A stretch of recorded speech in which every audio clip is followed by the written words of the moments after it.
Hello everyone. आज हम लोग बात करेंगे शेड्यूल ऑफ इंडियन कॉन्स्टिट्यूशन। ठीक है। फर्स्ट ऑफ ऑल हम लोग बात करने वाले हैं शेड्यूल ऑफ इंडियन कॉन्स्टिट्यूशन, भारतीय संविधान की महत्वपूर्ण अनुसूचियाँ। ठीक है।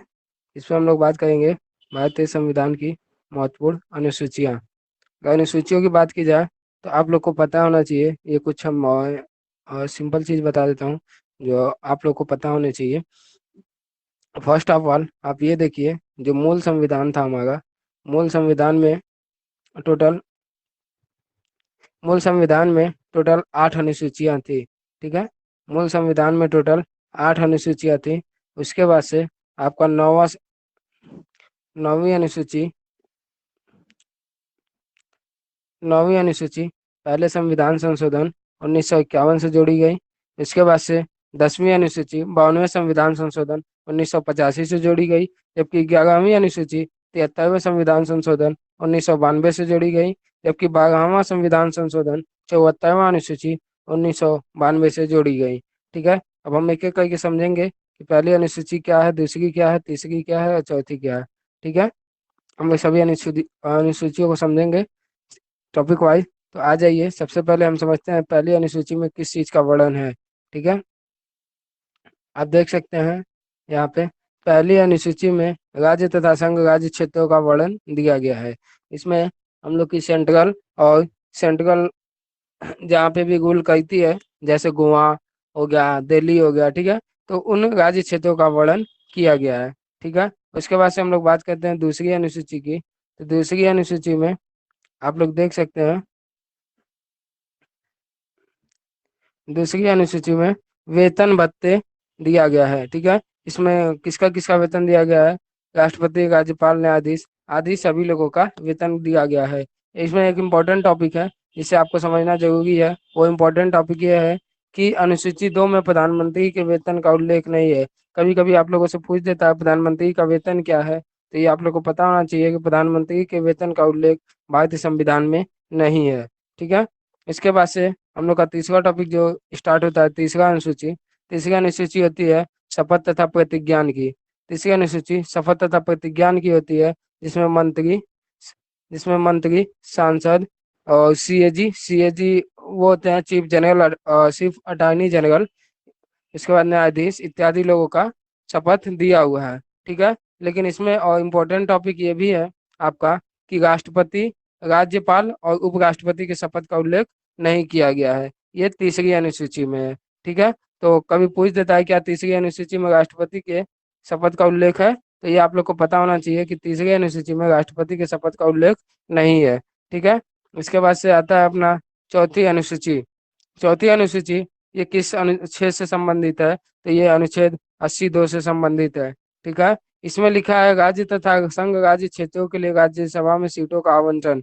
राज्यसभा में सीटों का आवंटन आप लोग को पता होना चाहिए कि अभी वर्तमान में जो चल रहा है वो 1971 की जनसंख्या के आधार पर चल रहा है, और इसके बाद 2026 की जनसंख्या के आधार पर होना चाहिए। जबकि 2026 में जनसंख्या का जनसंख्या काउंट होने वाली नहीं है। ठीक है। तो ये आगे की जो भी आएगी जनसंख्या उस हिसाब से डिपेंड करेगा। ये याद रखिए कि अनुच्छेद 82 के तहत राज्यसभा तथा संघ राज्य क्षेत्रों के लिए राज्यसभा में सीटों का आवंटन तय किया गया है कि किस राज्य को और किस संघ राज्य क्षेत्र को कितने राज्यसभा सीटें अलॉट होंगी। ठीक है। इसके बाद से हम लोग बात करते हैं पांचवी अनुसूची की। तो पांचवी अनुसूची, जैसा आप लोग ने SC ST एक्ट का नाम सुना होगा, तो इसमें बस ST ST और एक्ट का दिया हुआ है। ठीक है। इससे राज्य से भी संबंधित है, लोगों के SC ST एक्ट से भी संबंधित है। ठीक है। ये आपकी पांचवी अनुसूची है। ठीक है। इसके बाद से अपना जो इम्पोर्टेंट टॉपिक है वो है छठवीं अनुसूची। छठवीं अनुसूची ये बहुत काफी इम्पोर्टेंट टॉपिक है, और इसमें आप लोग देखेंगे छठी अनुसूची में ATMM, ये मैंने शॉर्ट ट्रिक बताई हुई है, असम, त्रिपुरा, मणिपुर, मेघालय। इसको नोट डाउन करेंगे, असम, त्रिपुरा, मेघालय और मणिपुर। इन लोग के जनजातीय क्षेत्र, इन राज्यों का जो जनजातीय क्षेत्र है उनके बारे में विशेष उपबंध छठी अनुसूची में किया गया है। यहाँ पे आप मिजोरम लिख के कट कर देंगे। ये देखिए यहाँ पे मिजोरम लिख के जो कट किया गया है, इसको मिजोरम लिख के कट कर देंगे, जिससे पता चले कि इसमें मिजोरम नहीं है। क्या है कि ATMM में बहुत बच्चे कंफ्यूज हो जाते हैं, कहीं मिजोरम तो नहीं है। तो याद रखिए असम, त्रिपुरा, मेघालय और मणिपुर है, इसमें मिजोरम शामिल नहीं है। ठीक है। उसके बाद से हम लोग बात करते हैं, इसको साफ कर दिया जाए। इसके बाद हम लोग बात करते हैं आपके 7वें अनुसूची की। ठीक है, 7वें अनुसूची की। तो आप लोग ऐसा देख सकते हैं, 7वें अनुसूची में सूचियों का उल्लेख किया गया है। 7वां अनुसूची किससे संबंधित है? अनुच्छेद 246 से। इसमें संघ, राज्य और समवर्ती सूची, इसमें सूचियों का उल्लेख किया गया है। संघ सूची, राज्य सूची व समवर्ती सूची। ठीक है, इन तीनों सूचियों का उल्लेख अनु अनुसूची 7 अनुच्छेद 246 में किया गया है। ठीक है। इसके बाद से आ जाता है अपना 8वीं अनुसूची। ठीक है, आप लोग देख सकते हैं 8वीं अनुसूची। 8वीं अनुसूची, 8वीं अनुसूची में 22 भाषाओं का उल्लेख है। आप लोग ये ध्यान में रखिएगा कि 22 भाषाओं का उल्लेख जो है वो 8वीं अनुसूची में है। ठीक है, 8वीं अनुसूची में उल्लेख किया गया है 22 भाषाओं का। ठीक है, और 22 भाषाएं कौन कौन सी है? याद देखिए, मूल संविधान में कुल 14 भाषाएं थी और बाकी सब संविधान संशोधन के जरिए जोड़ी गई थी। जब हम लोग संविधान संशोधन का टॉपिक कवर करेंगे तो हम इसको देखेंगे। ठीक है, अब इसके बाद से आ जाइए 9वीं अनुसूची पे।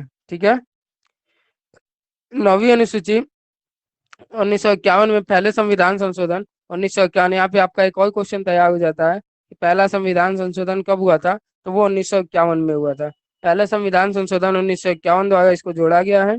इसमें भूमि सुधार से बनाए जाने वाले नियमों का न्यायिक पुनर्विलोकन से बाहर रखने के लिए इसको अनुसूची को जोड़ा गया। मतलब ऐसा था कि 9वीं अनुसूची बन गई थी, आप कोई भी कानून बना के अगर उसको 9वीं अनुसूची में रखते हैं तो वो न्यायिक पुनर्विलोकन से बाहर रहेगा।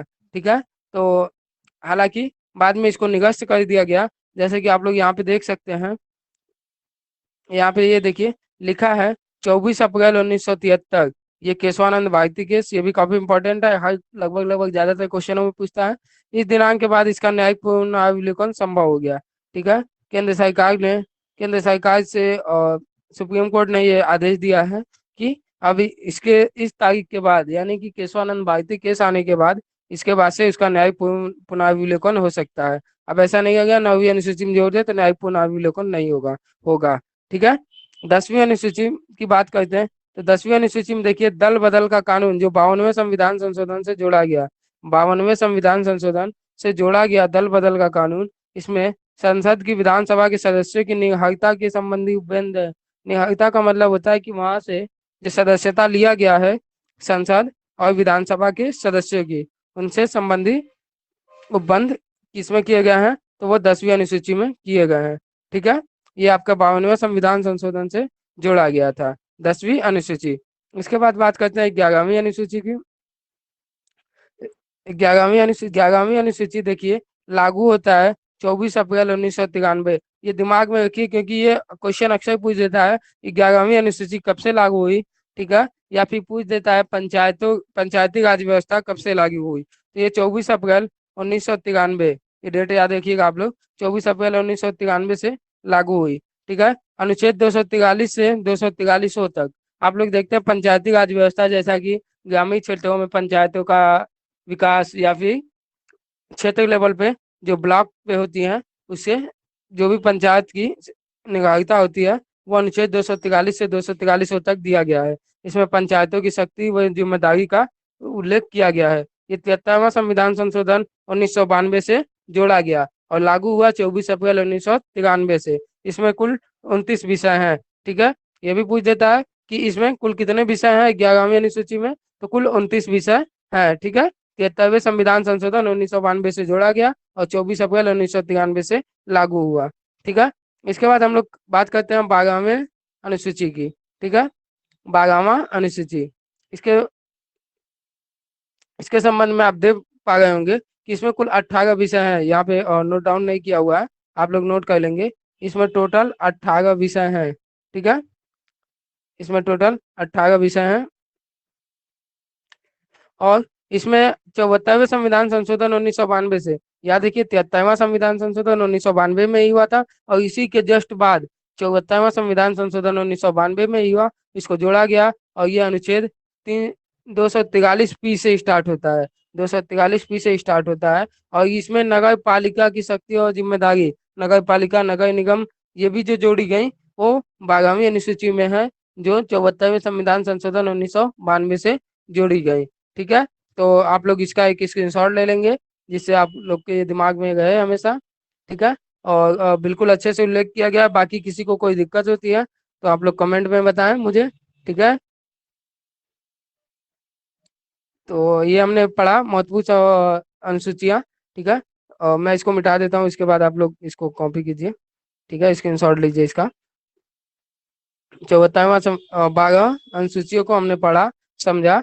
और कोई दिक्कत होती है आप लोग वीडियो फिर से देखिए, 2 बार 3 बार देखिए और अच्छे से समझिए। ठीक है। Thank you.